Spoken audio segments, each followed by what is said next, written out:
Hi guys, மதுரையிலேருந்து 20 minutes travel பண்ணி Keezhadi reach ஆன உடனே அங்கே ஒரு டைரக்ஷன் போர்டு இருக்கும். கீழடி அகழாய்வு பகுதிகள் மியூசியம் 1.5 கிலோமீட்டர்ஸும், லெஃப்ட் சைடில் கீழடி மியூசியம் 1 கிலோமீட்டரும் இருக்கும்.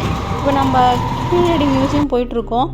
கீழடி அகழாய்வு பகுதிகள் மியூசியம் பார்க்காதவங்க லிங்க் டிஸ்கிரிப்ஷனில் இருக்க வீடியோ பார்த்துட்டு வாங்க. கீழடி மியூசியம் வந்தாச்சு. இந்த மியூசியத்துக்கு இப்போ நம்ம ரீச் ஆகிட்டோம். இந்த அகழாய்வு பார்த்திங்கன்னா கிட்டத்தட்ட 10 கட்ட அகழாய்வு நடத்தியிருக்காங்கன்னு சொல்கிறாங்க. அது மட்டும் இல்லாமல் வரலாறுலேயே ஒரு சிறப்பான இடம் தாங்க இந்த கீழடி. இந்த அருங்காட்சியம் பார்த்திங்கன்னா 18 கோடி ரூபாய் செலவில் செட்டிநாடு சைடில் சுடுமண் மேற்கூரைகளை பயன்படுத்தி 6 தலைப்புகளும் கூடிய 6 கட்டிடங்களை கட்டி அகழாய்வு கிடைச்ச பொருட்களை கொண்டு பொதுமக்கள் பார்வைக்கு வச்சுருக்காங்க. இதுதான் என்ட்ரன்ஸ். இந்த என்ட்ரன்ஸ் வழியே போனீங்கன்னா ஒரு ஹெட்லைன் கொடுத்துருக்காங்க. அதாவது பார்த்திங்கன்னா கீழடியும் வைகையும்னு. இதுக்கு பக்கத்துலேயே பார்த்திங்கன்னா டிக்கெட் கவுண்டர் இருக்குது. இங்கே ஒரு ஆடியோ விஷுவலும் வச்சுருக்காங்க. நம்ம இந்த கீழடி மியூசியத்தை பற்றி புரிஞ்சுக்கிற வகையில் ஒரு ஆடியோ விஷுவலும் கொடுத்துருக்காங்க. நம்ம ஃபோன்லேயே இங்கே இருக்க QR வழியாகவும் நம்ம தெரிஞ்சுக்கலாம். டிக்கெட் ரேட் பார்த்திங்கன்னா அடல்ட்டுக்கு 15 ருபீஸும், சைல்டுக்கு 10 ருபீஸும், ஸ்டூடெண்ட்டுக்கு 5 ருபீஸும் சார்ஜ் பண்ணுறாங்க. விசிட்டிங் டேஸ் பார்த்திங்கன்னா Monday to Saturday 10 AM to 6 PM. Holidays பார்த்திங்கன்னா every Tuesday holiday and plus national ஹாலிடேஸுங்க. உள்ளே வந்த உடனே பார்த்திங்கன்னா லெஃப்டில் நம்ம தமிழ்நாட்டில் மொத்தம் எத்தனை இடத்துல அகழாய்வு நடத்திருக்காங்கன்ற ஒரு லிஸ்ட்டே கொடுத்துருக்காங்க. இங்கே வந்த பிறகு தான் தெரிஞ்சது. நான் கீழடி மட்டும் அகழாய்வு நடத்திருக்காங்கன்னு நினச்சிருந்தேன். ஆனால் இத்தனை இடங்கள் 21 இடங்கள் கிட்ட அகழாய்வு நடத்திருக்கிறது இங்கே வந்தாங்க எப்படி தெரிஞ்சது. இங்கே அதுக்கான மேப்பும் கொடுத்துருக்காங்க. ரொம்பவே இந்த இன்ஃபர்மேஷன்லாம் வியக்கும் வகையில் இருந்துச்சுங்க. உங்களோட குழந்தைங்களோட கண்டிப்பாக இங்கே கூட்டு காட்ட வேண்டிய இடங்க. நம்ம வரலாற்றை பற்றி கண்டிப்பாக நம்ம தெரிஞ்சுக்க வேண்டிய இடம் தானே இந்த கீழடி. ஆற்றங்கரை நாகரிகம்ட்டு அதுக்கான ஆடியோ விஷுவலும் இருக்குது. கிட்டத்தட்ட பார்த்திங்கன்னா ஆஃப் டே தேவைப்படுங்க இந்த கீழடி நீங்கள் மியூசியம் சுற்றி பார்க்குறதுக்கு.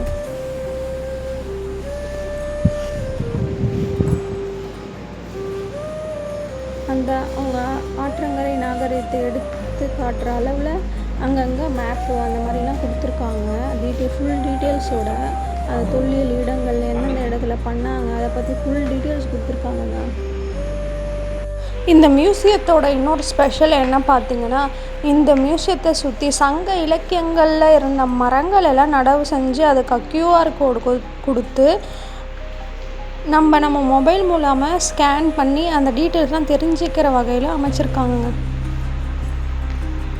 பாருங்கள் எவ்வளோ அழகாக நமக்கு இங்கே பார்த்தீங்கன்னா அவங்க அந்த அகழாய்வுக்கு பயன்படுத்திய கருவிகள்லாம் இங்கே போர்டில் கொடுத்துருக்காங்கங்க.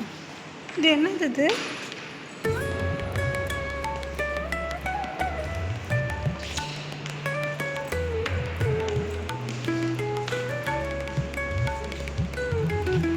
இங்கே பாருங்கள், இங்கே இருக்க இந்த கருவிகள்லாம் அவங்க இந்த அகழாய்வுக்கு யூஸ் பண்ணதை அழகாக போர்டில் வச்சு உங்களுக்கு பார்வைக்கு வச்சுருக்காங்க.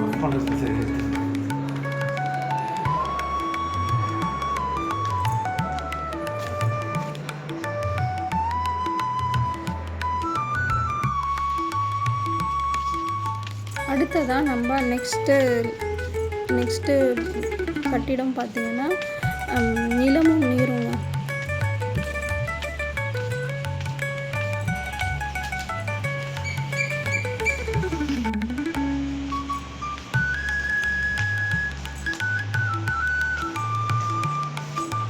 அதே மாதிரி நம்ம எந்த டைரெக்ஷனில் எப்படி போகணுன்ற ரூட்டை இவங்க இந்த கீழே எல்லோ கலர் ஆரோ மார்க் மூலம் நம்மளுக்கு அழகாக கொடுத்துருக்காங்க. இங்கே தெரியுது பாருங்கள், எல்லோ அந்த டைரெக்ஷனில் போகலாம். அதே மாதிரி நிலங்களுக்கும் ஒரு ஆடியோ விஷுவல் கொடுத்து தெளிவான விளக்கங்களோடு கொடுத்துருக்காங்க.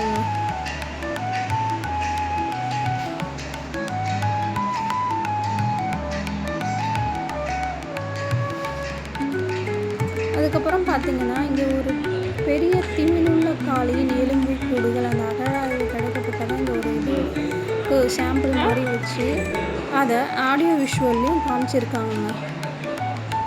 அந்த விலங்கோட உருவம் எப்படி இருக்குன்றத நம்மளுக்கு இங்கே ஏவியாவே காமிச்சிருக்காங்க. அந்த காலத்தில் எந்தெந்த இதில் விலங்குகள் இருந்திருக்கோன்றது நமக்கு வச்சுருக்காங்க, பார்வைக்கு வச்சுருக்காங்க. இதோ இங்கே தெரிஞ்சு பாருங்கள், இந்த எல்லோ மார்க் தாங்க. இந்த டைரக்ஷன் வழியாக நம்ம நெக்ஸ்ட் இது போகிறோம்.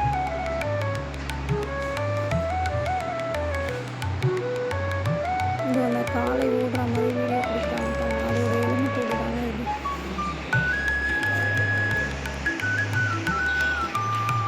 அதே மாதிரி மதுரையோடைய ஸ்பெஷல் பார்த்திங்கன்னா ஜல்லிக்கட்டு காளை, அதை குறிக்கிற வகையிலும் இந்த காளையோட உருவம். நெக்ஸ்ட் இங்கே பார்த்திங்கன்னா செங்கல் கால்வாய்ன்ட்டு அந்த காலத்தில் மக்கள் செங்கலை பயன்படுத்தி கால்வாய், மூடிய நிலையில் உள்ள கால்வாய், திறந்த வெளியில் உள்ள செங்கல் கால்வாய்னு அவங்க அந்த ஒரிஜினல் ஃபோட்டோவோடு இங்கே அவங்க வச்சு நம்மளுக்கு எக்ஸ்ப்ளனேஷன் பண்ணியிருக்காங்க.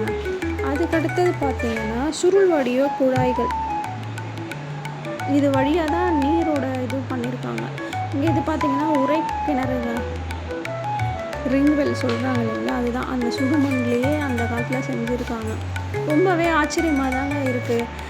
நான் என்ன நினச்சிட்டு இருந்தேன், பிளாஸ்டிக்கு இந்த மாதிரி இதெல்லாம் இல்லாமல் நம்ம எப்படி வாழ முடியும். ஆனால் நம்ம முன்னோர்கள் இந்த மண்பாண்டங்களை வச்சு இயற்கையை பாதுகாத்து எவ்வளோ அழகாக வாழ்ந்திருக்காங்க. நம்பர் 3 பில்டிங்கில் பார்த்தீங்கன்னா களம் சேர்க்கணும், அவங்க என்னென்ன வடிவில் எதுக்கெல்லாம் பானைகளை யூஸ் பண்ணாங்க, என்னென்ன கலர்லலாம் யூஸ் பண்ணாங்கன்றதை நம்மளுக்கு பார்வைக்கு வச்சுருக்காங்க. இங்கே பாருங்கள், சாம்பல் நிற பானைன்ட்டு, சாம்பல் நிற பானை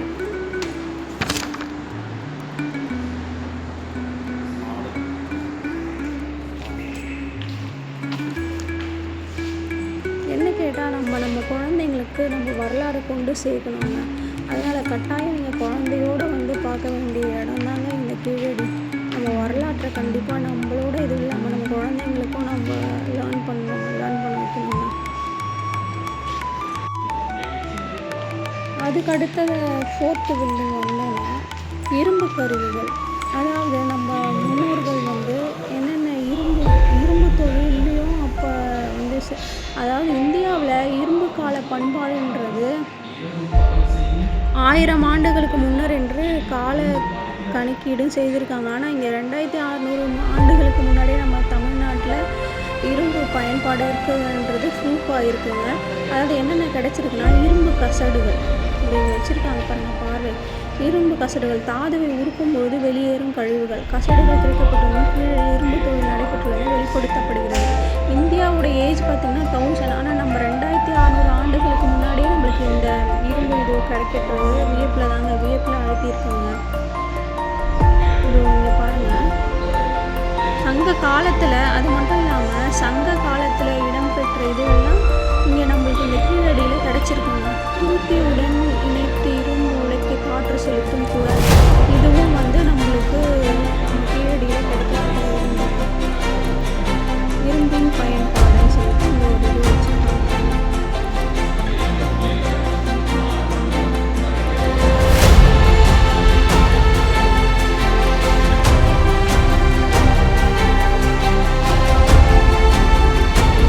அதாவது சங்க இலக்கியத்தில் இடம்பெற்ற திங்ஸ் இதெல்லாம், இதையும் நம்ம பார்வைக்கு சங்க காலத்தில் இதெல்லாம் இருக்குது அப்படின்றத வெறும் வார்த்தைகளாக இருந்தது நம்ம ரியலாகவே பார்க்குறதுக்கு இந்த கீழடி ஆவணங்கள் ரொம்பவே யூஸ் ஆகிருக்குங்கிறத ப்ரூவ் பண்ணியிருக்காங்க. இரும்பு ஆணைகள் அது உள்ளது தலைப்பிடிக்க அதிகமானது ஆள்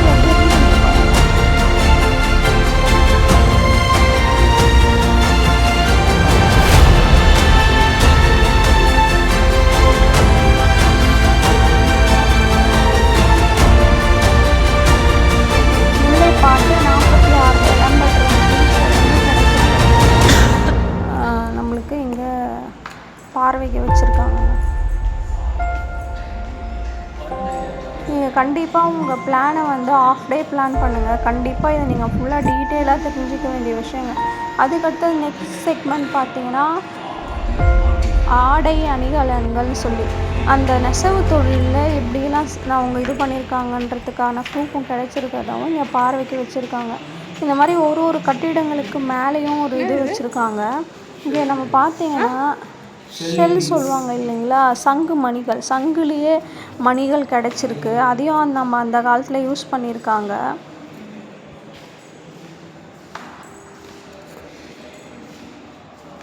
மணிகள் இங்கே பாருங்கள், வெளியே இருந்து பார்க்கும்போது எவ்வளோ அழகாக இருக்கும் பாருங்கள். இப்படி வியூ சூப்பராக இருக்குது பாருங்கள். இந்த மாதிரி ஒரு மியூசியம்னால் இப்போ தாங்க ஃபஸ்ட் டைம் பார்க்குறேன். இவ்வளோ ஒரு கலைநயத்தோட ரசனையோடு கட்டியிருக்காங்கங்க. சூது பல மணிகளை யூஸ் பண்ணியிருக்காங்க. எனக்கு இந்த மணிகளை பற்றிலாம் அந்த அளவுக்கு தெரியாது. இங்கே கொடுத்துருக்கறத நான் காட்டுறேன் உங்களுக்கு நம்ம வீடியோவில். அடுத்ததை பற்றியா ஸ்படிக மணிகள், படிகம் சொல்லுவாங்க பார்த்தீங்களா, அதில் மணிகள் பாருங்கள் இவ்வளோ ஸ்படிகமே பார்க்குறதுக்கு வித்தியாசமாக இருந்தது எனக்கு இங்கே. அப்புறம் நீல நிற கண்ணாடி மணிகள் அப்படின்னு ஒன்று கொடுத்துருக்காங்க. அதுக்கப்புறம் வந்து கண்ணாடி மணிகள், கண்ணாடியிலே மணிகள் செஞ்சு யூஸ் பண்ணியிருக்காங்க கண்ணாடியில். அதுக்கப்புறம் அக்கேட் மணிகள்ன்ட்டு மணிகள் யூஸ் பண்ணியிருக்காங்க. அதுக்கப்புறம் பார்த்திங்கன்னா மாவுக்கல் மணிகளும் யூஸ் பண்ணியிருக்காங்க.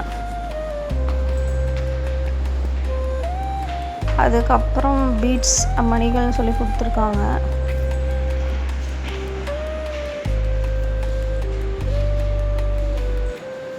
இவ்வளோ மணிகள் வந்து நம்ம கீழடி அகழாய்வில் கிடச்சிருக்குங்க பாருங்கள். குட்டி குட்டி மணிகள், எவ்வளோ மணிகள் யூஸ் பண்ணியிருக்காங்க. அதுக்கப்புறம் வணிக தொடர்பு ரோம் கூட இருந்திருக்க வாய்ப்பு இருக்குதுன்ட்டு அதுக்கான சாட்சியான நாணயங்கள் கிடைக்கப்பட்டதாகவும் கொடுத்துருக்காங்க. இங்கே பார்த்தா தமிழகத்தில் முத்திரை நாணயங்கள் கிடைத்த இடங்கள் இங்கே வந்து தான் எனக்கு தெரியும் தமிழ்நாட்டில் இவ்வளோ இடத்துல நாணயங்கள் கிடச்சிருக்கு, வணிக தொடர்பு இருந்திருக்கு அந்த காலத்துலேன்றது தெரிய வந்ததுங்க. நிறைய இன்ஃபர்மேஷன் கலெக்ட் பண்ணுற இடம் தாங்க இந்த கீழடி.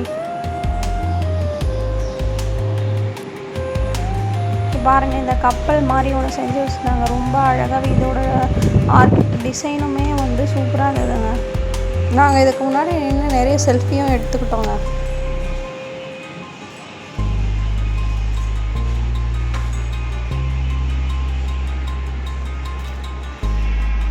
கட்டு மரம், தோணி வகைகள் அப்படிலாம் நிறைய போர்டில் வச்சு நம்ம பார்வைக்கு வச்சுருக்காங்க. அதாவது வரலாற்றை தெரிஞ்சுக்க விரும்புகிறவங்களுக்கு ஒரு ஏற்ற இடம் தாங்க இந்த கீழடி.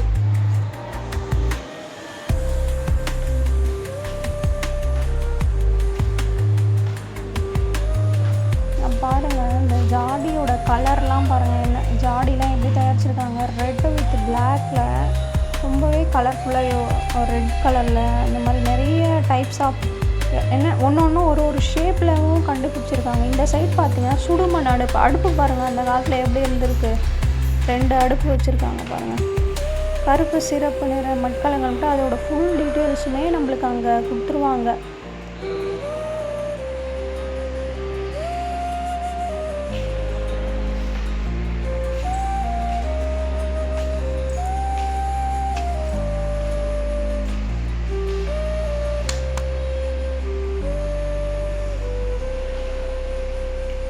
அழகழகாக குடுவை பாத்திரங்கள் இருக்கு பாருங்க.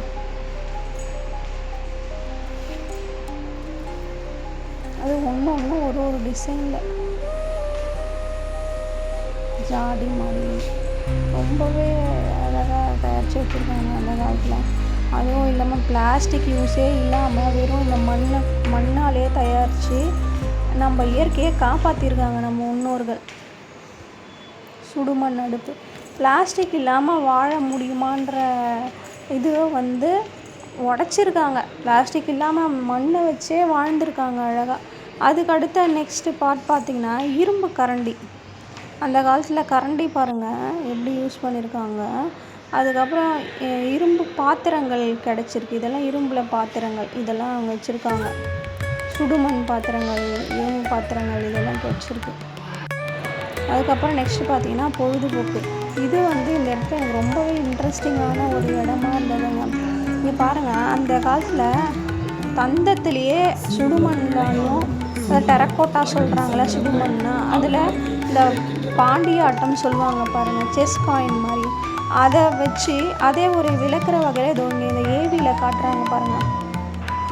இதை நம்ம விளையாடுற மாதிரியும் ஒரு இடத்துல வச்சுருக்காங்க, நம்மளே விளையாடுற மாதிரியும். இவங்களே இந்த விளையாட்டோட இன்ஃபர்மேஷன் எல்லாத்தையும் இந்த ஏவியில் நம்மளுக்கு காட்சிப்படுத்தியிருக்காங்க.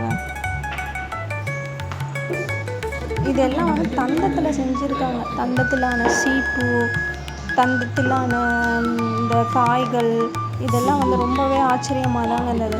அதுக்கடுத்தது பார்த்திங்கன்னா பகடை, வட்ட சில்லுகள், நுண்டி ஆட்டம் சொல்லுவாங்க பார்த்திங்களா, அதுக்கான வட்ட சில்லுகள் நிறைய எங்களோட லாங்குவேஜில் பித்தைன்னு சொல்லுவோம்.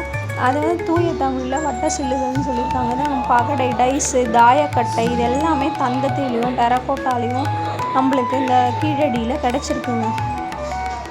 அவங்க இதெல்லாம் இந்த விளையாட்டெல்லாம் விளையாடியிருக்காங்க. 6 பக்கங்கள் கொண்ட சதுர பகடை காய்கள், அதான் டைஸுங்க, அதாவது தாயக்கட்டை, தாயம் போடுவோம் இல்லைங்க, தாயபாஸ், அதுக்கான கருவிகளும் கிடச்சிருக்குங்க. அதுக்கடுத்து பார்த்திங்கன்னா சுடுமண் விளையாட்டு பொருள், சொப்பு சாமான்னு சொல்லுவோம் பார்த்திங்களா, அதுதாங்க அந்த காலத்தில் எவ்வளோ அழகாக குட்டி குட்டியாக மண்ணிலேயே செஞ்சு இது பண்ணியிருக்காங்க பாருங்கள். நான் வந்து இந்த காலத்துலேயே சொப்பு சாமான் வந்து மண்ணில் பார்த்துருக்கேன். இப்போ தான் சில்வர்லேயும் ஸ்டீல்லையும் இருக்குது. எங்களோட சின்ன வயசுலலாம் இந்த மாதிரி மண்ணில் தான் வாங்கி தருவாங்க. அதுக்கப்புறம் பார்த்திங்கன்னா சுடுமண் சக்கரங்கள், அந்த நம்ம 2 பனங்கொட்டை வச்சு அந்த தள்ளின்னு போகிறோம் பார்த்திங்களா, அது மாதிரி இவங்க மண்ணிலையே செஞ்சுருக்காங்க. அந்த 2 நுங்கு சாப்பிடுவாங்க பாருங்கள், பனங்காய், அந்த இது வச்சு நம்ம குச்சி வச்சு தள்ளின்னு போவோமே, அந்த விளையாட்டு வந்து இங்கே வந்து சொல்லியிருக்காங்க. அதுக்கப்புறம் பார்த்திங்கன்னா வட்ட சில்லுகள், அந்த நொண்டி விளையாட பயன்படுத்தப்பட்ட வட்ட சில்லுகள் நிறைய கிடைக்கப்பட்டதாகவும் இங்கே அதுக்கான எக்ஸ்ப்ளனேஷனோட போர்டும் கொடுத்துருக்காங்க. கண்டிப்பாக உங்கள் குழந்தைங்களோட வந்து பார்க்க வேண்டிய இடங்க. அதுக்கப்புறம் எழுத்து குறியீடுகள், அந்த பானையில் எழுத்து குறியீடுகளோட உடஞ்ச பானைகள் கிடச்சிருக்காகவும், அதில் ஆதவன் அப்படின்ற பேரும்,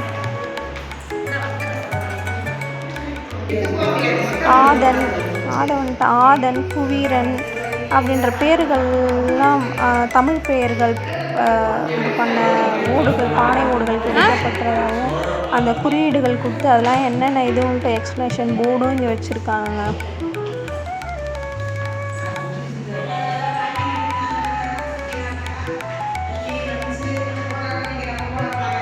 ஒரு பெரிய இந்தியாவில் கிடைத்த காலத்தால் முந்தைய நடுக்கற்கள், புலிமான் கோம்பைன்ட்டு ஒரு கல் கொடுத்துருக்காங்க, பார்வைக்கு வச்சுருக்காங்க.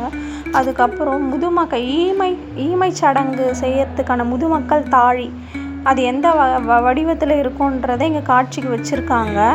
இதுக்கு பக்கத்துலேயே இதை பற்றி நான் ஃபுல் டீடைல்ஸ் ஒரு ஸ்கேன் QR கோடும் கொடுத்துருக்காங்க.